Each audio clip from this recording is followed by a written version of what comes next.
Hello, all dear friends. Welcome back to my channel GSM Studline.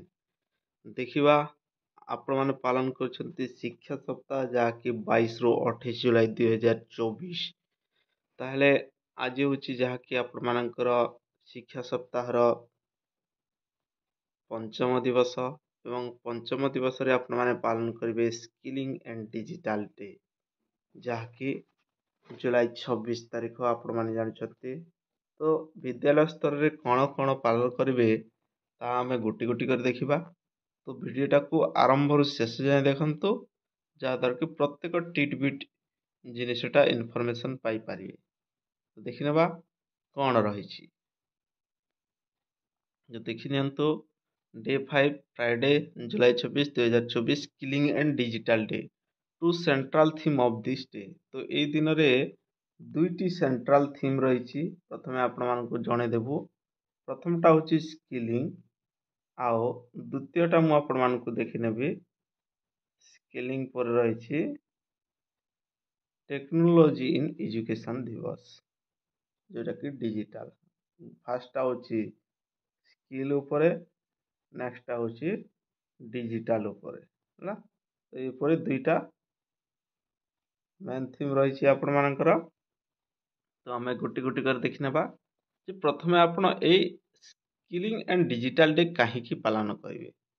ସର୍ବପ୍ରଥମ ଜିନିଷ ଦେଖନ୍ତୁ, skilling ଉପରେ ନେଇକି ଦୁଇଟି ଉପରେ କି ମେନ୍ କରି ଧ୍ୟାନ ଦିଆଯିବ। ରାଇଜ୍ ଆୱାରନେସ୍, ସମସ୍ତଙ୍କ ଭିତରେ ସଚେତନତା ଭାବନା, ଯାହାକି showcase the importance and diversity of skilling options available to student. ଅର୍ଥାତ୍ ଛାତ୍ରଛାତ୍ରୀମାନଙ୍କ ମଧ୍ୟରେ ତା'ର ଗୁରୁତ୍ୱପୂର୍ଣ୍ଣତା, ତା'ର ବିଭାଗ ବଣ୍ଟନର, ଯେ ସ୍କିଲିଂରେ ବାସ୍ତବରେ ସେମାନେ କ'ଣ ଶିଖିପାରିବେ, କ'ଣ ଆୱାରନେସ୍ ହେଇପାରିବ, ତାଙ୍କ ଦ୍ୱାରା କ'ଣ ଭବିଷ୍ୟତରେ ସେମାନେ ଆଚିଭ୍ କରିପାରିବେ। ଏଇଟା ତାଙ୍କର ପାଇଁ ଆୱାରନେସ୍ ରାଇଜ୍ କରିବାର ମୁଖ୍ୟ ଉଦ୍ଦେଶ୍ୟ ସ୍କିଲିଂ ଡେ। ବ୍ରିଜ୍ ଦ ଗ୍ୟାପ୍, ଯେଉଁ ଏଜୁକେସନରେ ଯେଉଁ ସ୍କିଲିଂ ଅଛି, ସ୍କିଲିଂ ଆଉ ଷ୍ଟୁଡେଣ୍ଟ ମଧ୍ୟରେ ଯେଉଁ ଗ୍ୟାପ୍ଟା ରହିଯାଇଛି, ସେ ଗ୍ୟାପ୍ଟାକୁ ସେମାନେ କନେକ୍ଟ କରିବେ ସ୍କିଲିଂ ଦ୍ୱାରା, ଯେଉଁଟାକି କନେକ୍ଟ ଷ୍ଟୁଡେଣ୍ଟ ୱିଥ୍ ପୋଟେନ୍ସିଆଲ ଟ୍ରେନର, ଇନଷ୍ଟିଟ୍ୟୁସନ୍ ଆଣ୍ଡ ଏମ୍ପ୍ଲୟିଜ୍। ତାଦ୍ୱାରା ସେମାନେ ଯେଉଁ ଗ୍ୟାପ୍ଟା ରହିଛି, ଗ୍ୟାପ୍ଟା ସେମାନଙ୍କ ଭିତରେ ଫିଲ୍ଅପ୍ ହେଇପାରିବ। ତୃତୀୟ ଜିନିଷ, highlight success storeys, showcase successful skill education students and their contribution to society।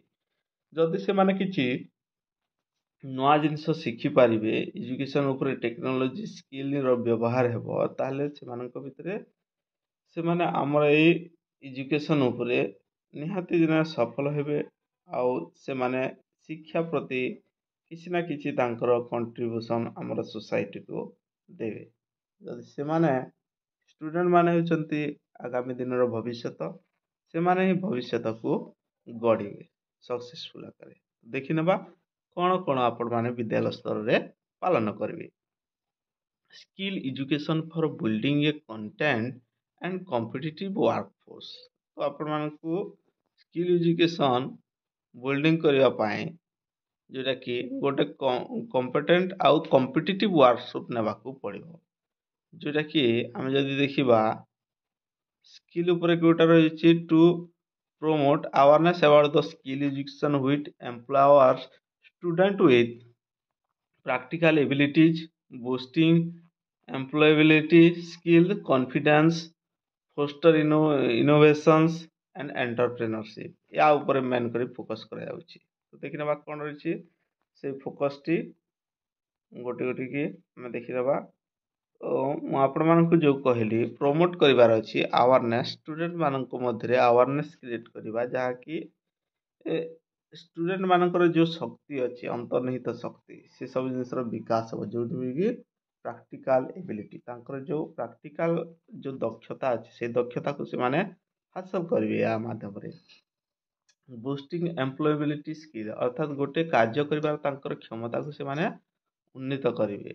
Confidence ଆସିବ ତାଙ୍କ ଭିତରେ। ଫୋଷ୍ଟର ଇନୋଭେସନ୍, ତାଙ୍କ ଭିତରେ ଇନୋଭେସନ୍ର ଆଇଡ଼ିଆସଟା ଯାହାକି ଫୋଷ୍ଟର ହେଇପାରିବ।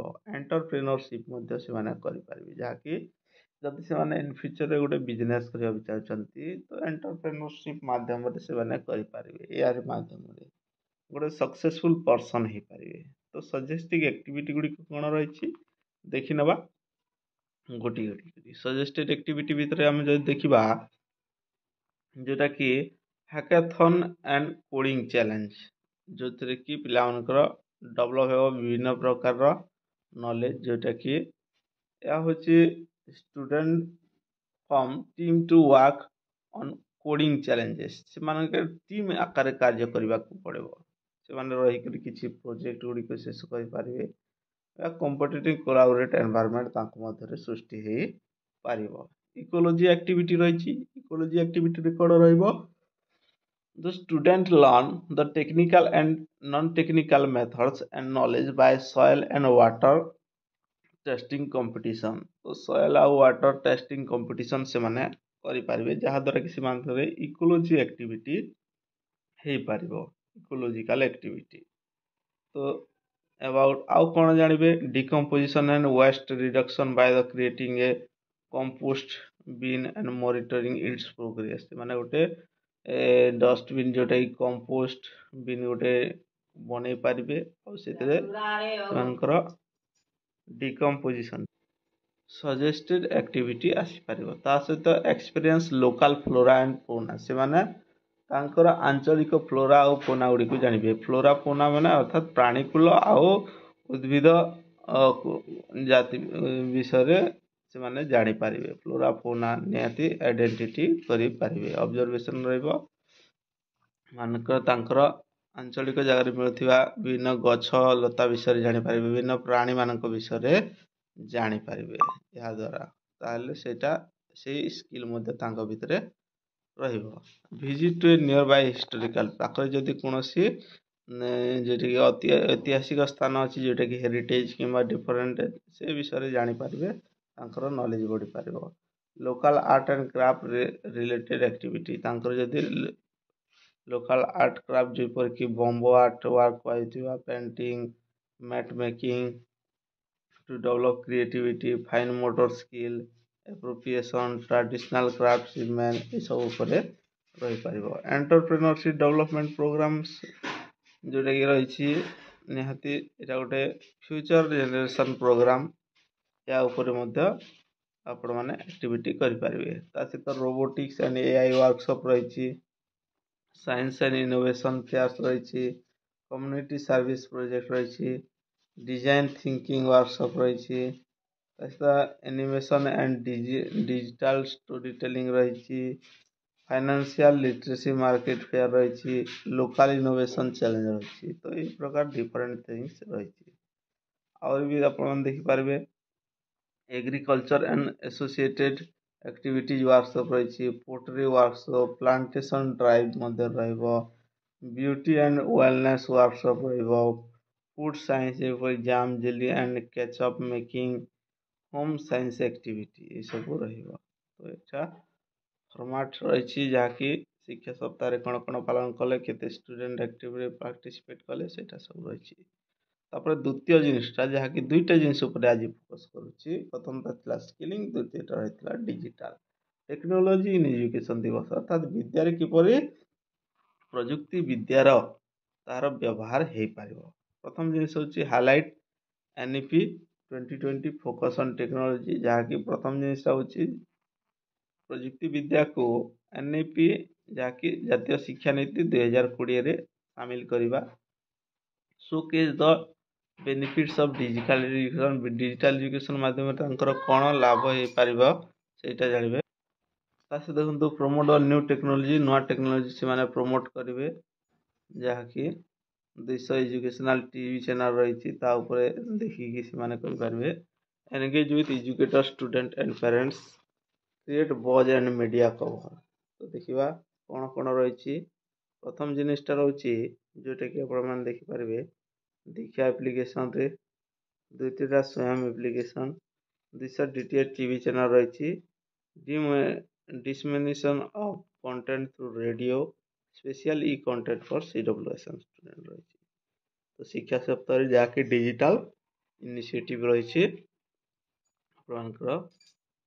तो यहपरी चैनल माध्यम आपण देखिपारे जोटा कि कहे दीक्षा ऐप पीएमई विद्यालय टीवी चैनल विद्या समीक्षा केन्द्र BSK स्टूडेंट एंगेजमेंट रही पारे दीक्षा और अदर प्लेटफॉर्म रे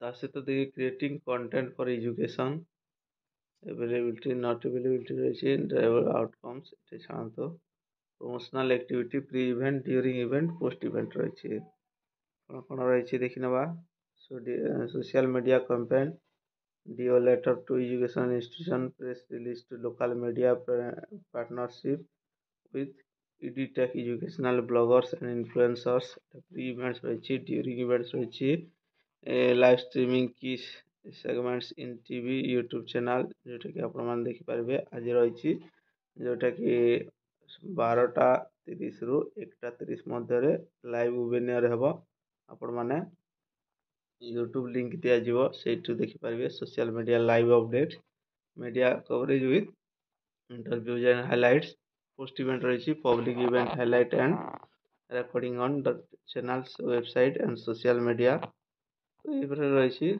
रिलीज भी करेंगे आपण मैंने मटेरियल शेयर कर डिफरेंट एक्टिविटीज जहाँकि आपर रही तो ये प्रकार एक्टिविटी गुड़िक आपण मैंने विद्यालय स्तर करेंगे यहाँ आगु यहाँ समय यहाँ पर तो ये प्रकार 3 प्रकार आपणकर रही तो आपण मैंने 2टी दिवस पालन कर 2टा एक्टिविटी पालन करूँ जोटा स्किल प्रथमटा स्किल आ द्वितीयटा है डिजिटल तो यहाँ आपर आज मुख्य उद्देश्य तो ये प्रकार वीडियो आपण मैंने निहती आम चैनल से जोड़ करूँ प्रति बार टिट इनफर्मेशन पाते थैंक यू।